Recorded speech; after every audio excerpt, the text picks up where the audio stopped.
Olá, tudo bem? Eu sou o professor Marcos Sotero, formado em zootecnia e atualmente professor do curso de veterinária do CEUNI-FAMETRO. E hoje nós iremos falar sobre produção de peixes, especificamente sobre a qualidade da água, aonde esses peixes irão viver e crescer e produzir. Quando falamos em produção de peixes, temos que entender que esses animais, eles vivem literalmente na água.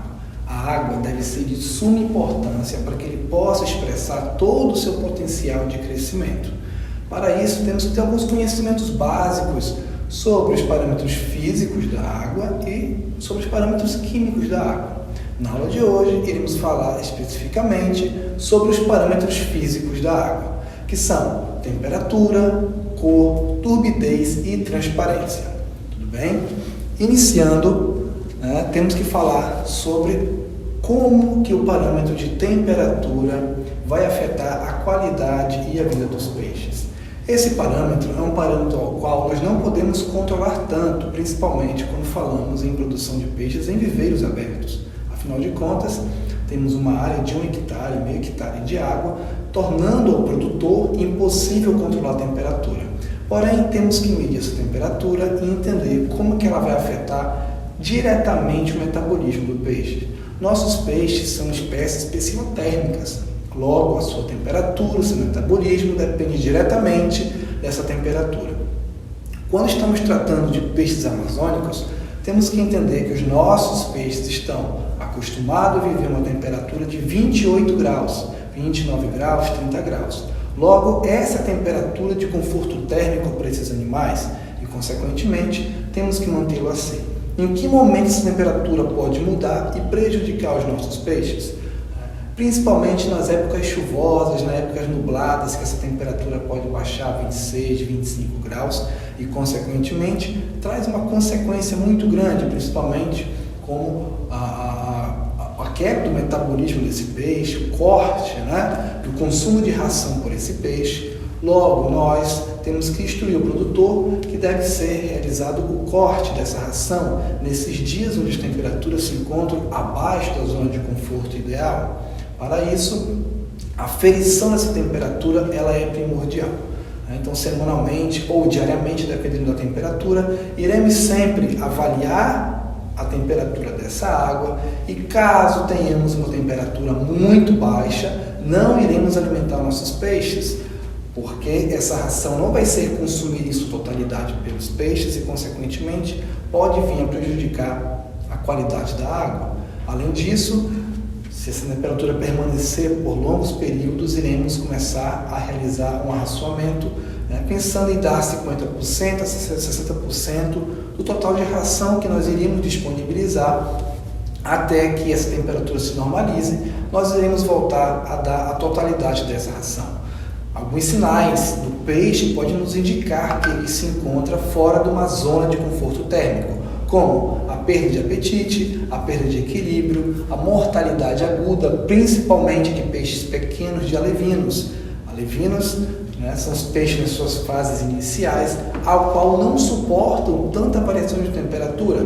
Variações superiores a 3 e 4 graus de temperatura em graus Celsius pode levar esse peixe à morte. Podemos verificar no slide qual é a zona de conforto térmico desse animal. Então, sempre iremos manter nossos peixes ou escolher regiões para criar nossos peixes para que eles se mantenham numa temperatura entre 27, 28 e 29 graus, que é a temperatura de conforto, onde o peixe se encontra em equilíbrio fisiológico e, consequentemente, consegue expressar todo o seu potencial de crescimento. Um próximo parâmetro que nós iremos observar na criação de peixes é os aspectos físicos de cor da água. Sobre os aspectos físicos de cor, as águas de viveiro devem apresentar uma coloração verde esmeralda. Por que entender a cor da água? Primeiramente, a cor ela deve ser avaliada através da visualização do viveiro, olhando para a cor da água. Por quê? Porque a cor verde indica a presença de fitoplânctons na água, que são os grandes responsáveis pela produção de oxigênio, ao qual os peixes vão utilizar para respirar. Eles sim são os principais responsáveis em produzir o oxigênio tanto para os peixes quanto para o mundo. A Assim como ocorre a grande produção de oxigênio nos oceanos através das algas, nos viveiros também essa grande produção vai ocorrer pelos nossos fitoplânctons. E para isso, o nosso viveiro deve apresentar uma cor verde esmeralda, indicando que estará havendo uma boa produção de oxigênio e, consequentemente, consegue manter níveis de oxigênio superiores a 4 a 5 miligramas, desde que nós respeitemos a densidade de estocagem desse viveiro, que é a capacidade máxima de viveiros de peixes que nós podemos criar nesse viveiro. Próximo aspecto físico ao qual nós vamos avaliar é a turbidez da água. E o que seria a turbidez da água? A turbidez da água seria a capacidade de resistência da luz em passar por essa água. Logo, se nós temos uma água com uma alta turbidez, logo teremos pouca luz para a produção de oxigênio, para a realização da fotossíntese pelos nossos fitoplânctons. Logo, se nós temos uma água com baixa turbidez, consequentemente, teremos pouca presença de fitoplânctons e, consequentemente, o crescimento de macrófitas, que são plantas indesejadas no fundo do viveiro, que pode vir a competir por recursos na água e, consequentemente, retirar ainda mais esse oxigênio presente nessa água, pois futuramente essas macrófitas irão morrer e irão virar matéria orgânica. Logo, o que pode estar diretamente associado à alta turbidez ou à baixa turbidez pode ser solo em suspensão ou solo dissolvido, assim como a presença ou ausência de fitoplânctons. Consequentemente, uma outra ferramenta que nós iremos utilizar para avaliar essa passagem de luz será a transparência da água. O que seria a transparência da água? Seria a capacidade de penetração de luz na água. Para isso, nós iremos utilizar uma ferramenta muito importante, que é o disco de SEC. Como vocês podem ver na imagem, o disco de SEC é um equipamento muito simples de ser utilizado, ao qual é composto por esse disco e uma fita métrica, aonde nós iremos liberando esse disco na água até onde possamos visualizá-lo. E a partir daquele ponto, iremos conseguir entender qual é a transparência total dessa água. Muita transparência é ruim, afinal de contas, eu tenho pouca presença de algum material. E qual o material que nós queremos que tenhamos na água? Fitoplâncton para a produção de oxigênio através da fotossíntese. Podemos ter também uma presença de solo em suspensão, que também vai fazer com que tenhamos uma baixa transparência da água. Logo, vai prejudicar a produção de oxigênio.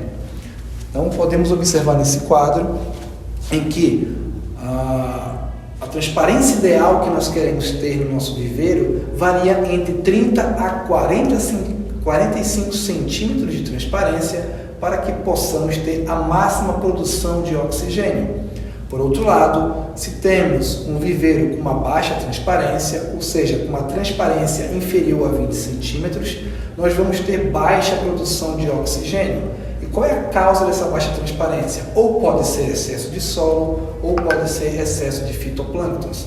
Consequentemente, isso vai fazer com que o viveiro tenha baixa produção de oxigênio. Assim também, se tivermos uma alta transparência, com uma transparência superior a 45, 50, 60 centímetros, teremos pouca presença de fitoplânctons nessa água e, consequentemente, também teremos baixa produção de oxigênio. Por quê? Porque não há fitoplâncton. Então, vejam bem, menor do que 20 centímetros, não entra luz nesse viveiro, e superior a 60 centímetros, temos pouco fitoplâncton para a produção de oxigênio nesse viveiro. Então, o ideal é que tenhamos uma transparência entre 30 e 45 centímetros. Por hoje é só. Espero que tenham aprendido sobre os principais parâmetros físicos da água.